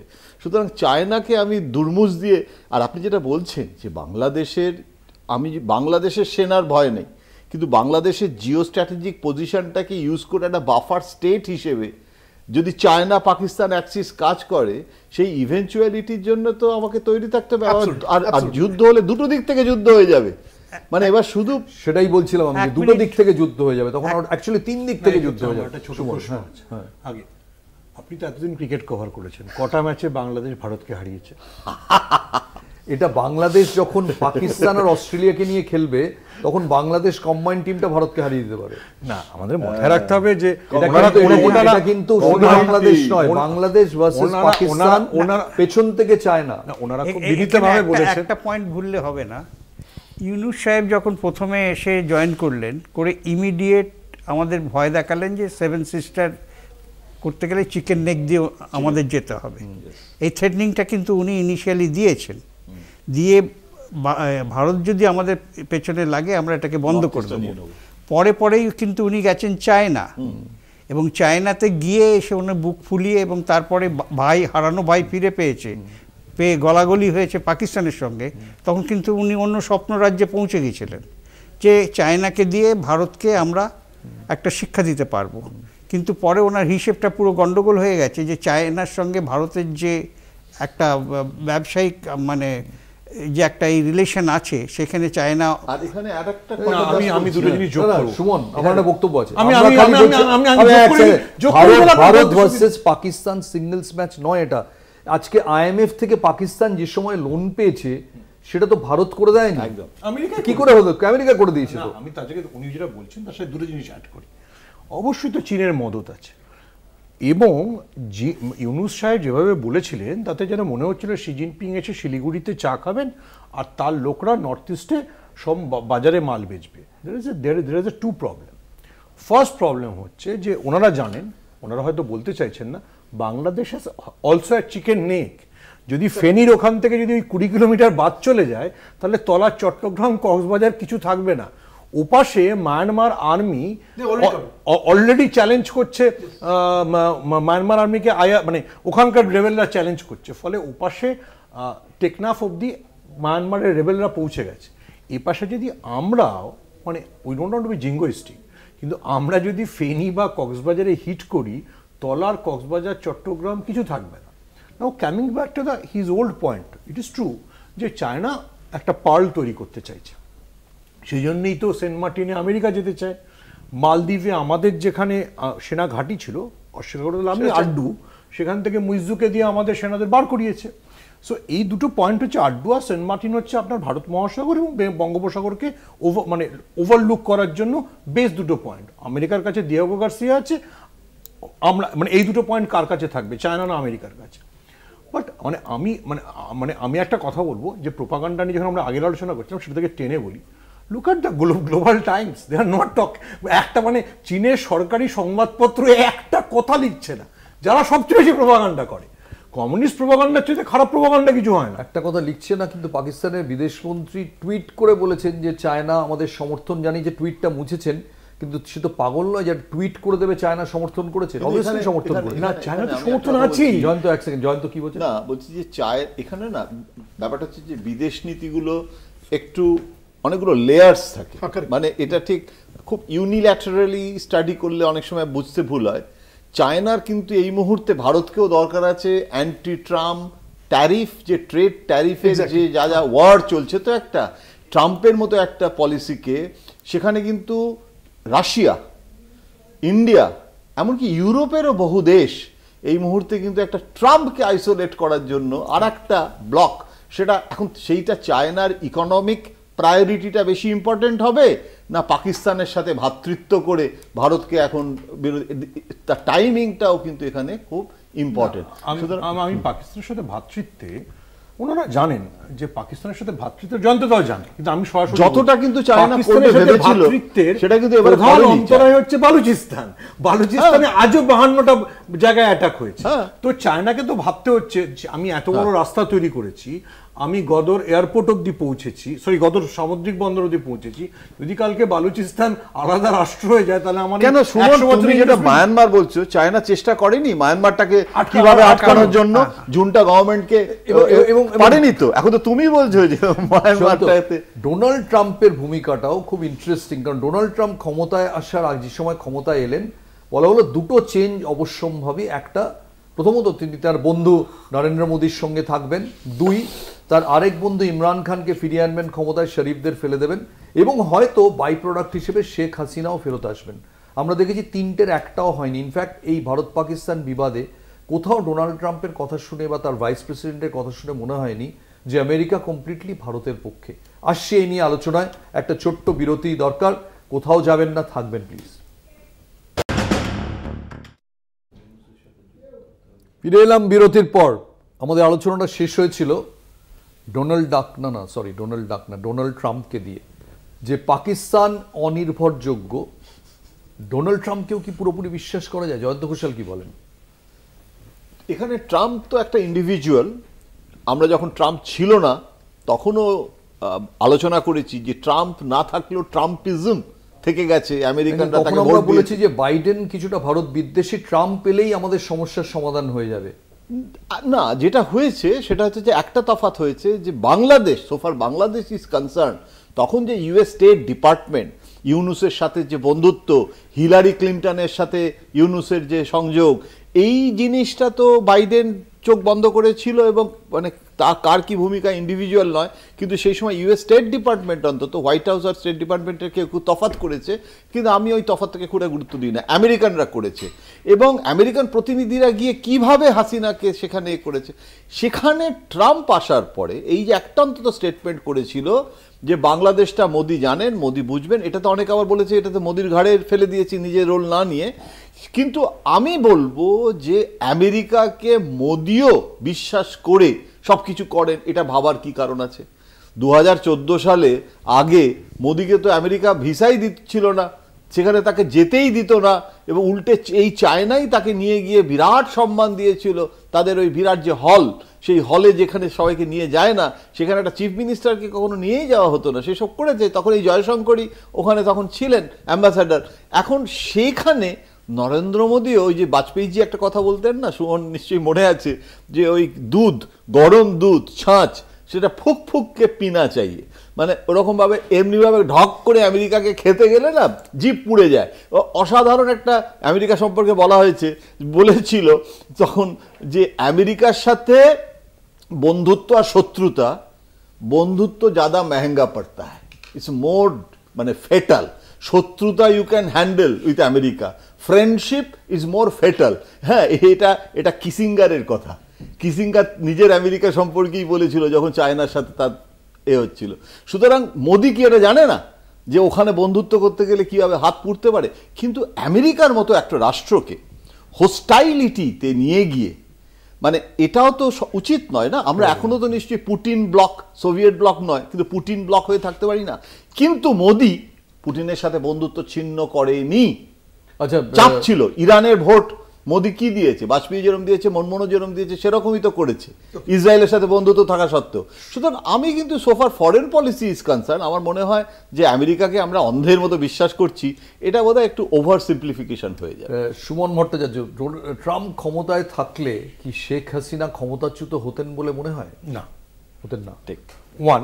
দ্বিতীয়ত আমি একটা জিনিস বলবো, সেটা হচ্ছে যে আমি ডোনাল্ড ট্রাম্পকে অপছন্দ করতে পারি, আমি নরেন্দ্র মোদীকে অপছন্দ করতে পারি, কিন্তু এটা অস্বীকার করে কোনো লাভ নেই। They have a personal equation. নিশ্চয়ই ডোনাল্ড ট্রাম্প এটা ভুলে যাননি যে নির্বাচনটা উনি হেরে গেছিলেন, সেখানেও গিয়ে নরেন্দ্র মোদী ওনার হয়ে ক্যাম্পেইন করেছিলেন। এবং আমাদের মাথায় রাখতে হবে, দেখুন, মানে we should be honest about the assessment. If you look at the US administration, whether is Tulsi Gabbard, whether is Kash Patel, তারা প্রত্যেকে ভারতীয় বংশোদ্ভূত। কাশ প্যাটেলের কাছে তার যদি এক বিন্দুও গুজরাটি রক্ত থাকে, সে কি বুঝতে পারবে না যে পাকিস্তান উপাস থেকে কি করছে? And he is a chief. Tulsi Gabbard যে যখন ডেমোক্র্যাটদের সঙ্গে ছিল, তখনই নরেন্দ্র মোদীকে পুজো করতো। বাংলাদেশে তো বাঙালি রক্ত আছে না, ওখানে ডিবেটটা অন্য। আগে বাঙালি হইব না আগে মুসলিম হইব, এই যে ডিবেটটাকে মুজিব ওভারকাম করতে পেরেছিলেন, জামাতরা চেষ্টা করছে এই ডিবেটটাকে আবার হিস্ট্রিটাকে রিসেট করে দেওয়ার। ইউনুস যেটা বলেছেন, রিসেট বাটন ফেলে দিচ্ছেন যে আমি আগে মুসলিম থাকিব। আপনি যদি গতকাল বাংলাদেশের একজনের স্টেটমেন্ট দেখেন, তিনি গোলাম আজমকে যা যা বলেছেন, আমি প্রথমে ভাবছিলাম রবীন্দ্রনাথ সম্পর্কে পড়ছেন নাকি। ঠিক আছে, যিনি যুদ্ধাপরাধী, যিনি রাজাকার চিফ, বলছেন যে তিনি বুদ্ধিজীবী, বাঙালি সংস্কৃতির প্রিয়। আমি ভাবছিলাম কার সম্পর্কে পড়ছি, রবীন্দ্রনাথ না গোলাম আজম? রবীন্দ্রনাথ না গোলাম আজম? না, গোলাম আজম সম্পর্কে বলেছেন। ফলে Bangladesh is trying to be পূর্ব পাকিস্তান, মানে ইউনুস এবং তার 40% যে সমর্থন আছে, are the others are trying to revolt against that. Bangladesh is a different crisis. কিন্তু ওখানে আমি বলবো আই এম স্টিল, মানে আমার নরেন্দ্র মোদীর প্রতি খুবই কম প্রেম আছে, কিন্তু নরেন্দ্র মোদী আর ডোনাল্ড ট্রাম্প এই পার্সোনাল ইকুয়েশনটা ডাজ ম্যাটার। ওকে, আমি ব্রিগেডিয়ার চ্যাটার্জির কাছে আসতে চাই যে এই যে কথা হচ্ছে যে পাক অধিকৃত কাশ্মীর ফিরিয়ে দিতে হবে, আমরা সবাই জানি যে পাকিস্তান এত বছর কাশ্মীর নিয়ে যা করেছে তাদের ফিরিয়ে দেওয়ার কোনো সদিচ্ছা তাদের মধ্যে থাকবে না। কিন্তু পাকিস্তান কি আদৌ অন্তত সেকেন্ড ভারতের যে ডিমান্ড টেররিস্টদের হ্যান্ড ওভার করবে বলে মনে হয় এই প্রচন্ড চাপের মধ্যে? দেখো আমার মনে হয় না তারা করবে, because it's a very unstated aim that Pakistan wants to bleed India by 1,000 cuts, and terrorism is a method to do it. যেটা মনে করতে হতে we have to bring Pakistan tremendous amount under international pressure, এবং আমাদের এই international pressure কিছুটা আমরা নিয়ে যাব এই প্রুফ নিয়ে যে আমরা যে টেররিস্টদের যাদের মেরেছি তাদের তুমি ন্যাশনাল হিরোজদের মতো সম্মান জানিয়েছো, there is photographic evidence of that, এবং তোমরা ফিউনারেলে তোমরা নিজেরা ছিলে। হ্যাঁ, correct, and it's been proved beyond doubt, it's been given in the briefing also. Second জিনিস যেটা is there could be a tendency for Pakistan to, as of now, because there has been a recent flight and there has been tremendous amount of pressure from USA also to actually come straight and declare that it's not a terrorist state. So হয়তো কিছুদিনের জন্য ওরা চুপ করে থাকবে।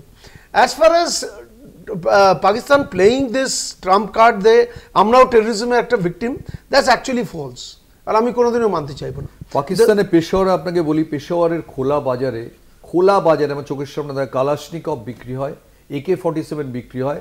কিছু ভারতীয় সাংবাদিক জাস্ট সেটা দেখানোর জন্য ওইরকম আমরা কয়েকজন কিনতে চেয়েছিলাম, বাট প্রবলেম হলো যে ওটা নিয়ে সীমান্ত আপনি কি করে পেরোবেন, তাই কি পেরোনো জানে। পেশাওয়ারের খোলা বাজারে 2006-তে আমি দেখেছি, এখন জানি না কি খোলা বাজারে আগ্নেয়াস্ত্র বিক্রি হচ্ছে। এটা তো মানে কোনো সভ্য কোনো শহরে সভ্য দেশে এটা হতেই পারে না, হতে পারে না।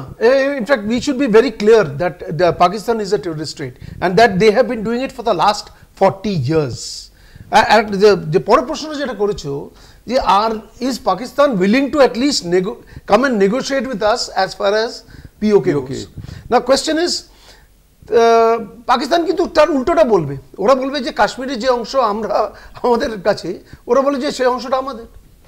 So actually speaking, আমাদের when we go to Pakistan or when we discuss, দুটো জিনিস আমাদের জেনে রাখা দরকার, that it's whenever we discuss with Pakistan there will be no third party. আমরা অন্য একটা নিউট্রাল সাইডে যেতে জানি, it will either be in Pakistan or it will be in India, and we are going to talk only when he discusses that yes, we are willing to dismantle a terrorism or a terrorist network. আর একটা জিনিস যেটা জানা দরকার is by taking POK we are actually achieving a political aim as well as a military aim. যদি দেখি আমরা কাশ্মীরকে, it actually can be divided into 3 parts. একটা হচ্ছে আকসাই চিন যেটা পাকিস্তান চায়নাকে দিয়ে দিয়েছে, the second part is Indian which we are now calling it as Kashmir, and the third is POKJ or Pak occupied Jammu and Kashmir. এই তিনটের মধ্যে যদি আমরা পাক অকুপাইড কাশ্মীর আর পাক অকুপাইড জম্মু অ্যান্ড কাশ্মীর যদি নিতে চাই, we will only talk about Kashmir or we will only negotiate on these 2 terms. আমরা কাশ্মীর নিয়ে ডিসকাস করব না, আমরা ডিসকাস করব POK বা POJ কে নিয়ে এবং তাদের যে টেররিজম মেকানিজম আছে এটা ধ্বংস করার জন্য। We are not going to allow any other tripartite agreement or any other country, be it America, be it China, be it any other country, to come and interfere with us. We should always be speaking from that angle. এটা স্পষ্টভাবে পাকিস্তানকে এবং আন্তর্জাতিক ক্ষেত্রে আমাদের সবাইকে জানিয়ে দেওয়া উচিত। ক্যাপ্টেন রায়চৌধুরী, আপনিও কাশ্মীরে কাজ করেছেন, এই যে POK আমরা চাইছি, এটা কি একটা ডেড এন্ডের মধ্যে ঢুকে সময় নষ্ট হবে?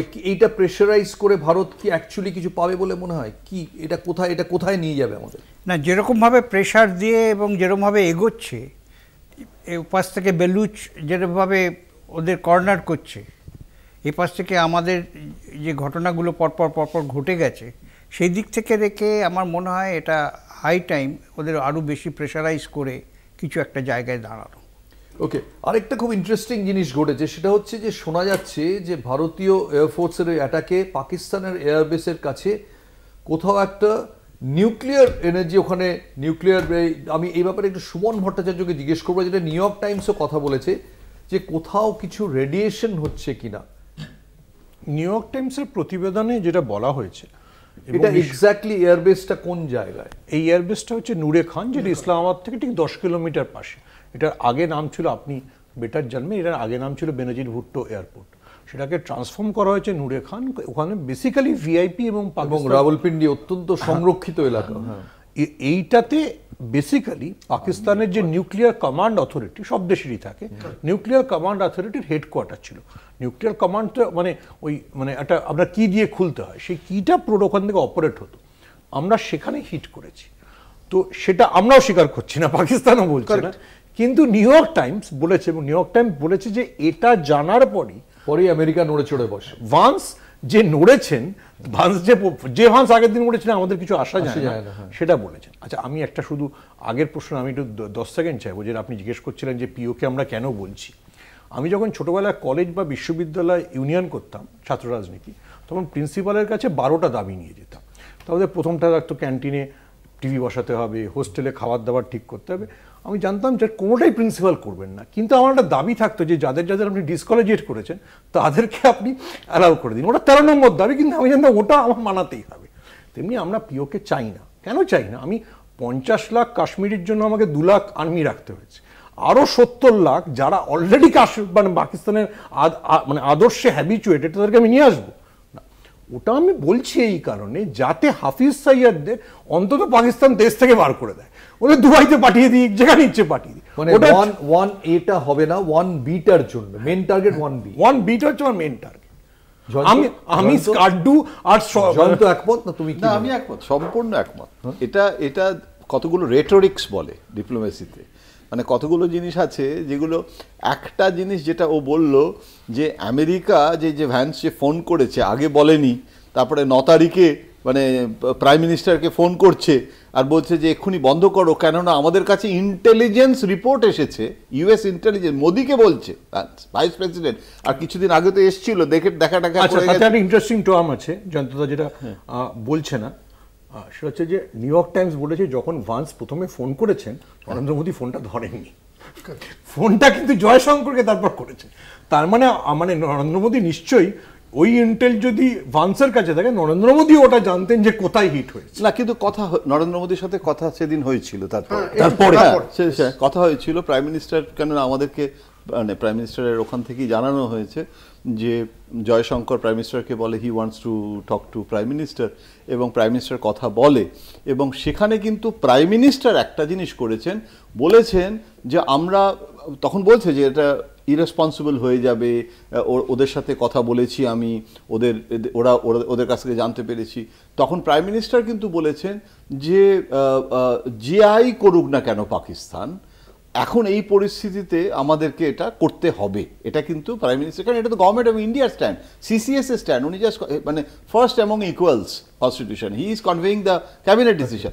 কিন্তু যেটা তুমি বলছো যে এখন কাশ্মীরে এবং মানে যা পরিস্থিতিটা হয়ে দাঁড়িয়েছে, তাতে এখন এই মুহূর্তে যুদ্ধ করাটা কিন্তু নরেন্দ্র মোদীর কোনো রকম প্রায়োরিটি নয়। বরঞ্চ উনি একটা রক্তের সাথে এখন 2029 মানুষ কিন্তু এখন ভারতের মেইন স্ট্রিমিং আসতে চায়, তারা পর্যটন থেকে পয়সা পাচ্ছে, ফলে ওইটা মানে যে অংশটা আমার কাছে রয়েছে সেটাকে মেইন স্ট্রিমিং করা আমার কাছে অনেক বেশি। আরেকটা না, এখানে আরেকটা জিনিস আছে যেটা আপনি বলছিলেন যে আমাদের ইন্টারনাল সিকিউরিটি, আমরা যেটা নিয়ে আলোচনা করছি না, হোম মিনিস্ট্রির রোল আছে। এই যে এত সমস্ত চিফ মিনিস্টারদের অমিত শাহ ফোন করতে শুরু করলো, তার কারণটা হচ্ছে যে যেটা আপনি বারবার 1000 কাটস বলছেন, জিয়াউল হকের যে পলিসি, এবং অপারেশন টোপাক 1, অপারেশন টোপাক 2, এখন আমাদের দেশের ভেতরে বিশেষ করে বাংলাদেশের জন্য আরো ভালনারেবল। এখন আমরা যদি আমাদের ইন্টারনাল সিকিউরিটিকে ঠিক না করি, এবং ওরা তো যুদ্ধে হারে, কিন্তু নাশকতা তো খুব সোজা না, একটা এয়ারপোর্টে গিয়ে একটা তুমি বোমা লাগিয়ে দিলে, একটা এ তো পয়সা দিয়ে যেরকম পাথর ছোঁড়া যায় কাশ্মীরে, তো একটা লোককে ভাড়া করে আজকাল তো মানে এটা তো মানে ভাড়াটে সৈন্য না, লোন উলফ অ্যাটাক তো মানে যে কোনো সময় হয়ে গেল। এবারের যুদ্ধে আমি একটা জিনিস এটাই আলোচনা করতে চাই, এবারের যুদ্ধে সবচেয়ে স্ট্রাইকিং ব্যাপার ছিল ইন্ডিয়ার পক্ষে এয়ার ডিফেন্স এবং এয়ার স্ট্রাইকস, যেটা প্র্যাকটিক্যালি যুদ্ধটাকে একটা অন্য পর্যায়ে নিয়ে গেছে। এবং আজকেই সেনাধ্যক্ষরা বলছিলেন যে art of war has changed over the years. 1971 যা ছিল, 1999 যা ছিল, এখন তা নেই, বা 1965 যা ছিল। এইখানে ইসরো রোলটা অনেকে বলছেন খুব ভালো, কারণ 10টা স্যাটেলাইট একদম অ্যাকিউরেসি করেছে। আমরা ছোট এই প্রসঙ্গে একটা প্রতিবেদন দেখব। স্যাটেলাইট সীমান্ত উপকূল প্রহরায় 10 স্যাটেলাইট, জানালেন ইসরোর চেয়ারম্যান নারায়ণন। অপারেশন সিঁদুরে স্যাটেলাইট প্রযুক্তির ব্যবহার।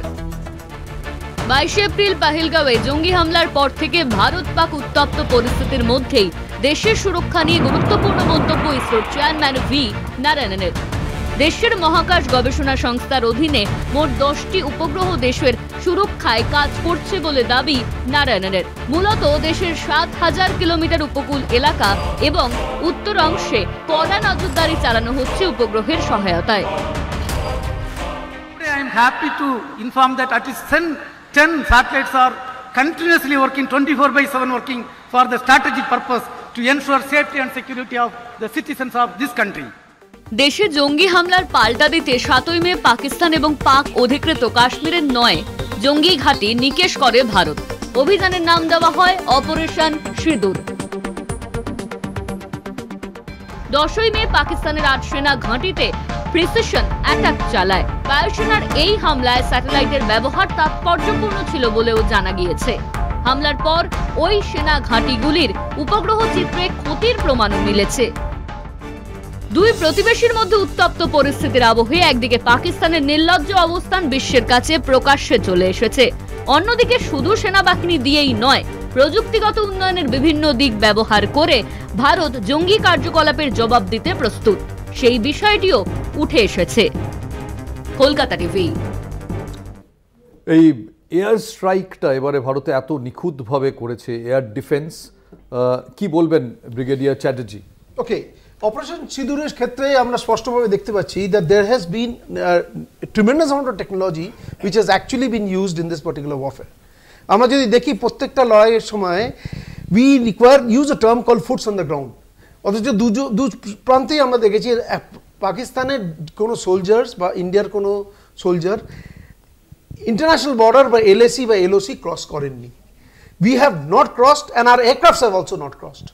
তা সত্ত্বেও there has been tremendous amount of warfare as far as air defense goes and as far as missile technology goes and as far as using the air as a power from a very standoff distance. আমরা যদি দেখি এই ক্ষেত্রে that we have actually destroyed the entire AD system of Pakistan. লাহোরে যে ওদের Chinese made AD system ছিল সেটা একবারে নাস্তানাবুদ করে দেওয়া হয়েছে।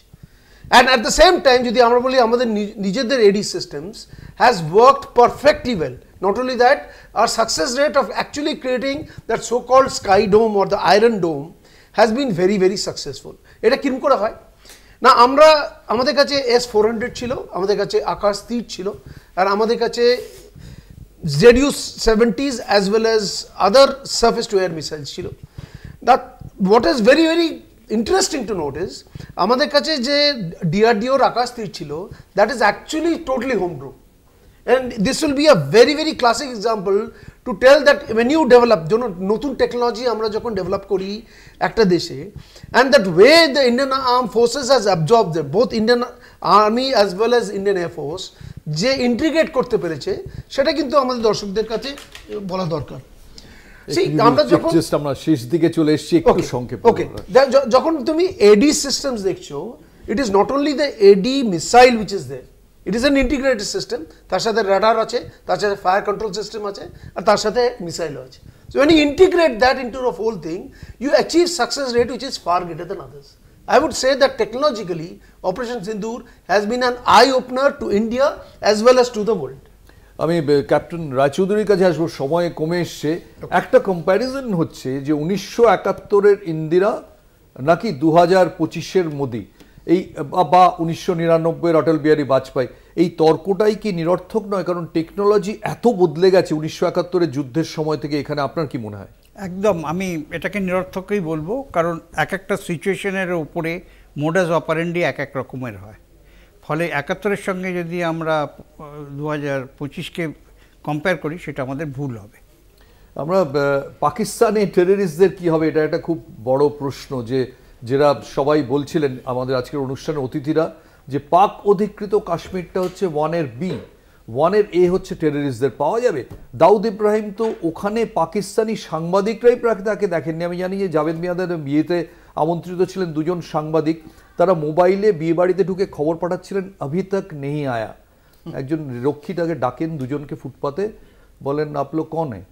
जावेद का दोस्त জার্নালিজম करने आए हो कि शादी अटेंड करने आए हो তখন বলেন যে যদি শাদি অ্যাটেন্ড করো মোবাইলটা রেখে চলে যাও আর যদি জার্নালিজম করতে আসো ওইখানে একটা ফুটপাতে একটা অন্ধকার জায়গা দেখতে পাচ্ছ এক্ষুনি নিয়ে যাব পাকিস্তানি জার্নালিস্টরা তাদের নিজের শহরে করাচি শহরে থ্রেটেন্ড মনে রাখতে হবে জাভেদ মিয়াঁদাদের বন্ধু কি বলবে জয়ন্ত এতবার গেছো আমি একটা ঘটনা বলছি সময় কম Lalkrishna Advani deputy prime minister home minister Pervez Musharraf এসছেন আগ্রা সামিটে যাবেন তার আগের দিন রাষ্ট্রপতি ভবনে উঠেছেন এবং প্রেসিডেন্ট সুতরাং আডবাণীকেই যেতে হবে এবং আডবাণী তখন একটা বাজপেয়ী এবং ব্রজেশ মিশ্র যশবন্ত সিংয়ের সাথে একটা ডিফারেন্স অফ ওপিনিয়ন চলছে আগ্রা সামিটটা উনি করতেই দিতে চাইছিলেন না আডবাণী যাই হোক তো গেছেন তো পারভেজ মোশাররফ বসে আছেন ওনার অফিসিয়ালসরা আছে আডবাণী বোধহয় ঠিক করেই গেছিল এটা মানে নিজের গিয়েই বলেছে যে হোয়ার ইজ দাউদ ইব্রাহিম ওইসব কাশ্মীর টাশ্মীর পরে হবে দাউদকে চাই আমি হোম মিনিস্টার আমি তো ইন্টারনাল মিনিস্টার আমি চাই